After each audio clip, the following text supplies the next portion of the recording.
Hi guys, আশা করি তোমরা গেলে সবাই ভালো আছেন। এই যে আমরা আছি জঙ্গলত, চারিফালে জঙ্গল, মানে মাছ মারবে যাবো আজকে, কাম নাই, মাছও যাবো। ওই যে বর্ষি ছিপ কাটতে যাচ্ছি, কেরালার মধ্যে বর্ষি ছিপ এমন বাঁশ কাটতে নাকছি, গোটায় বাঁশে কাটা। এই যে ছিপ কাটতে নাকছি, এই যে গা ধোয়ার ডিগি, এটা ডিগি নয়, এটা পানি খাওয়ার ডিগি। পানি খাওয়া ডিগি। এই যে এটি কি পানি জমা হয় না, সবজি পানি জমা হয় না, ঝর্ণার পানি জমা হয়েছে,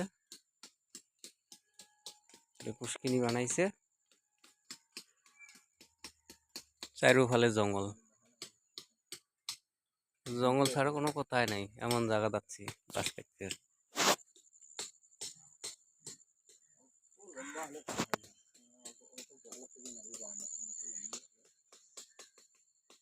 কে বগলের থেকে মারা যাবো না, কে বগলের থেকে মারা যাবো না কে?